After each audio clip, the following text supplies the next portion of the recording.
సహజ మార్గ విధానంలో ప్రసారం చేయబడే ప్రాణాహుతి శక్తి గురువర్యుల యోగశక్తి లేదా ప్రాణశక్తియే.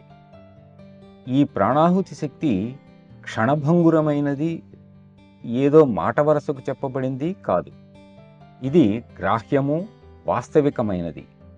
భారతదేశంలో అనేక మంది అభ్యాసులు, పశ్చిమ దేశాల్లో గణనీయమైన సంఖ్యలో పెరుగుతున్న అభ్యాసులు స్వయంగా ఈ శక్తిని పొంది, అనుభవించి దీనికి నిదర్శనంగా నిలిచి ఉన్నారు.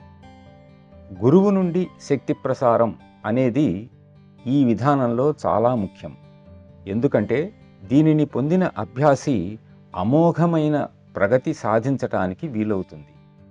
అంటే అభ్యాసిలోని లోటుపాట్లు అతని ప్రగతిపై ఎటువంటి ప్రభావాన్ని చూపవు. అధునాతనమైన ఇతర యోగ విధానాల్లో అభ్యాసి తన స్వశక్తి మీదనే ఆధారపడవలసి ఉంది. ఈ కాలపు సాధారణ మానవునిలో తన ప్రగతికి శక్తి సామర్థ్యాలు ఎంతవరకు ఉన్నవో, అసలు అతనికి ఈ విషయాల పట్ల ఆసక్తి ఎంతవరకు ఉందో మనకందరికీ తెలిసిందే.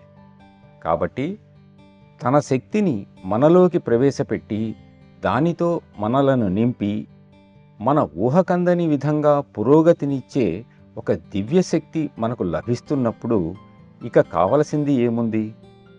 ఇటువంటి శక్తి ఈనాడు మనకు అందుబాటులో ఉన్నందుకు మనము ఎంత అదృష్టవంతులమో కదా.